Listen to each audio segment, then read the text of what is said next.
KBC జెడ్బీహెచ్ఎస్ boys పడమట. నా పేరు వివిఎన్ సత్యనారాయణ. హెచ్ఎం సార్ మీరు? HM sir. ఓకే సార్, ఎలా ఉంది సార్ ఇప్పుడు లోకేష్ గారు ఏమో చాలా రీఫార్మ్స్ తీసుకొస్తున్నారు ఆయన ఎడ్యుకేషన్ మినిస్టర్ అయిన తర్వాత.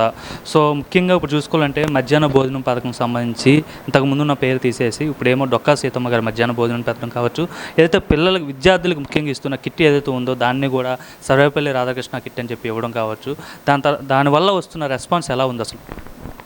ఈరోజు మనం చెప్పాలంటే ఈ విద్యా సంవత్సరంలో శ్రీయుత నారా లోకేష్ గారు విద్యాశాఖ అమాత్యులు వారు తీసుకొస్తున్నటువంటి నూతన విద్యా విధానంలోనూ సిబిఎస్ఈ సిలబస్లో కానీ ఈ యొక్క languages both mother tongue and Anglican tongue మీద కూడా వారు పట్టు ఉండాలని రెండింటి మీద కూడా కాన్సన్ట్రేషన్ చేసి ఈరోజు డొక్కా సీతమ్మ గారి పేరు మీదుగా వారు రూపొందించినటువంటి మెనూ ప్రకారము సన్న బియ్యాన్ని సప్లై చేసి మరి ప్రపంచ స్థాయిలోనే ఒక రకమైన గుర్తింపు తెచ్చుకున్న వ్యక్తి, ఏకైక వ్యక్తి మన నారా లోకేష్ గారు అని చెప్పవచ్చు.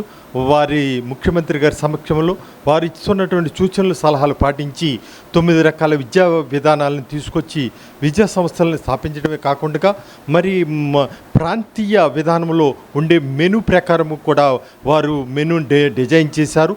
రాయలసీమలో ఉండేటువంటి మెనూ అక్కడ ఇవ్వటము, ఆంధ్రాలో ఉండే మెనూ ఇక్కడ ఇవ్వటము, మరి ఉత్తరాంధ్రలో ఉండే మెనూ అక్కడ ఇవ్వటము, రకరకాలుగా డిజైన్ చేయించి పిల్లలకు పౌష్టికాహారాన్ని, ప్రోటీన్ ఫుడ్ను, అలాగే సన్న బియ్యంలో ప్రోటీన్స్ని కల్పించి వారి బియ్యాన్ని ఎగరబెట్టి వారికి రైస్ని అందించవలసిందిగా అనేక రకాలైన సూచనలు సలహాలు ఇచ్చి వేళ భారతదేశంలో అగ్రగామి విద్యా వ్యవస్థను తీసుకురావాలనేటువంటి దృఢ సంకల్పంలో ఉన్నటువంటి నారా లోకేష్ గారికి మా విద్యాశాఖ తరపున మరి మా యొక్క ఉపాధ్యాయులు విద్యార్థులు తల్లిదండ్రుల తరపున మరి వారి కృతజ్ఞత అభివందనములు తెలియజేస్తున్నాం.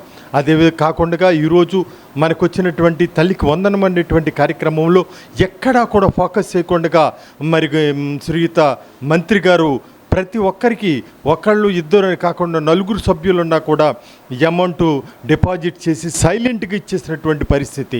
మరి ఈ రకమైనటువంటి ప్రోగ్రామ్స్ తీసుకొస్తూ పిల్లలకి ఆర్థిక ఇబ్బందులు లేకుండా చూస్తూ, అదే కాకుండా స్కాలర్షిప్లు, అదే కాకుండా మరి మైనార్టీ స్కాలర్షిప్లు, ఇతర స్కాలర్షిప్లు, ఎస్సీ ఎస్టీ స్కాలర్షిప్లనే కాకుండా మరి అనేక రకాలైనటువంటి ఆర్థిక సహాయాలు అందిస్తున్నటువంటి గొప్ప వ్యక్తిగా కొనియాడవచ్చు. అంటే ముఖ్యంగా ఏదైతే సన్నబియ్యం అనేది ప్రవేశపెట్టిన తర్వాత పిల్లల యొక్క అంటే భోజనం తిన్న తర్వాత వాళ్ళ రెస్పాన్స్ ఎలా ఉంది? తింటున్నారు అసలు ఎలా ఉంది? టేస్ట్ కావచ్చు ఇవన్నీ ఆ పిల్లల్లో ఈ యొక్క భోజనం అనేటువంటిది వారిని ప్రతిస్పందన అడిగినప్పుడు వారిలో ఉన్నటువంటి సాటిస్ఫాక్షన్ కానీ, అక్కడ ఉన్నటువంటి సన్న బియ్యంలో ఉన్న ప్రోటీనైజ్డ్ ఫుడ్ కానీ, మెనూలో మా ప్రాంతం యొక్క భోజనం ఇచ్చేటువంటి కూరలు కానివ్వండి, పులిహోర కానివ్వండి, లేకుంటే చట్నీస్ ప్రాంతీయ పరంగా ఇచ్చేటువంటి ఏకైక వ్యక్తిగా మనం చెప్పవచ్చు. అదేవిధంగా మంచి శుచికరమైనటువంటి పౌష్టికాహారాన్ని అందిస్తున్నటువంటి పరిస్థితి మా పిల్లల నుంచి మేము వారి నుంచి రాబట్టడం జరిగింది. వారికి ముఖ్యంగా భోజనం తినేవాళ్ళు గతంలో ఎంతమంది ఉండేవారు, ఇప్పుడు ఎంత అంటే పెరగడం కానీ తగ్గడం కానీ ఏమైనా జరిగిందా సన్నబియ్యం పెట్టిన తర్వాత? మా పిల్లలు వచ్చేటప్పటికి నేను పూర్వం గర్ల్స్ హై స్కూల్ రీసెంట్గా వచ్చాను. అక్కడ 60 మంది తీసుకుంటున్నటువంటి పిల్లలు ఇక్కడ నేను చూసినప్పుడు 80% ఉంది. గవర్నమెంట్ 100కి 100 తినమని సూచన సలహా చేశారు. 90%కి కంపల్సరీ రావాలని ప్రతిరోజు కూడా సూచన సలహా చేస్తూ ఉంటారు ఎండిఎం వారు.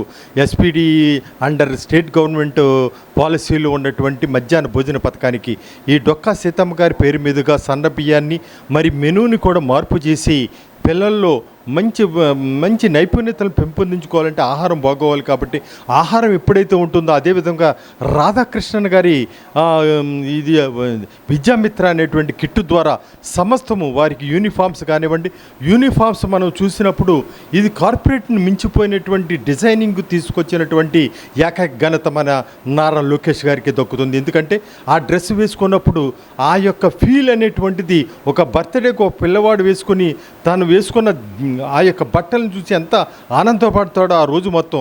అదేవిధంగా విద్యా సంవత్సరం మొత్తం 3 జతల బట్టలు, షూసు, సాక్సులు వారికి కావలసినటువంటి సమస్తము ఒక బాక్సుగా ప్యాక్ చేయించేసి నేరుగా వారికి అందజేయటం అనేటువంటిది చాలా గమనార్హమని నేను మీ యొక్క మీడియం ముఖ్యంగా తెలియజేస్తున్నాను. విద్యార్థులకు ముఖ్యంగా ఏదైతే బుక్స్ ఇంతకుముందు ఇచ్చేవారో బుక్స్ కూడా వెయిట్ పిల్లలకి భారం అవుతుంది అని చెప్పేసి వెయిట్ని కూడా తగ్గించడం జరిగింది. ఎట్లా చూస్తారండి? ఇచ్చినటువంటి పరిస్థితి ఒకే సింగిల్ బుక్ని ప్రిపేర్ చేయించారు. అలాగే ఎన్ఎస్పిఎస్ని కలిపి ఒకే పుస్తకం గాను, లాంగ్వేజెస్ అన్నిటికీ ఒకే పుస్తకం గాను, అలాగే నోట్ బుక్స్ను కూడా ఒక 500 300 పేజెస్ బుక్స్ను ఒక్కటిగా ఇచ్చేసి, అదేవిధంగా థర్డ్ సాటర్డేని నో బ్యాక్ డేగా కంపల్సరీ ఇంప్లిమెంట్ చేస్తూ అనేక రకాలైన మార్పులు తీసుకొచ్చారు. ఈ బరువు వెయిట్ లాస్ బ్యాగ్ తీసుకొని వస్తూ పిల్లలు ఎంతో ఉత్సాహంగా పరిగెత్తుకుంటూ వస్తున్నటువంటి పరిస్థితి. దాదాపుగా 5-6 కేజీలు బరువు తగ్గినటువంటి పరిస్థితిని మేము వారికి కృతజ్ఞత తెలియజేసుకుంటున్నాం. మరోవైపు ఇంతకుముందు ఏవైతే బుక్స్ ఇచ్చేవారో బుక్స్ పైన సీఎం ఫోటో కావచ్చు, లేదంటే ఎడ్యుకేషన్ మినిస్ట్రీ ఫోటో కావచ్చు, ఇవన్నీ ఉండేవి. కానీ ఇప్పుడు కేవలం గవర్నమెంట్ యొక్క రాజముద్ర తప్ప ఇంకేమీ లేదు. ఎటువంటి మెసేజ్ వెళ్తుంది దీనివల్ల పిల్లలకంటే ఏం చెప్తారు? ఇది ఓన్లీ విద్యాపరమైనటువంటి విషయాలకి చూడబడిందే తప్ప ఏ ముఖ్యమంత్రి కానీ మంత్రులు కానీ ఫోకస్ అవ్వాల్సినటువంటి అవసరం లేదని, ఈ విద్యార్థులు కేవలం మన రాష్ట్ర యాంబులమ్ను గుర్తుంచుకుని వారి యొక్క ఉనికిని, వారి యొక్క విద్యా విధానాన్ని పెంపొందించుకునే స్థాయి కోసమే తప్ప వారు ఏ రోజు కూడా వారి ప్రాధాన్యత క్రమాన్ని అక్కడ ఫోటోల రూపంలో ఉండకూడదని, వాటిని వైదొలగించి ఓన్లీ రాజముద్రని ఉంచి ఘనత కూడా వారికి తొక్కుతుందని నేను తెలియజేస్తున్నానని పత్రికాముఖంగా విన్నవించుకుంటున్నాను.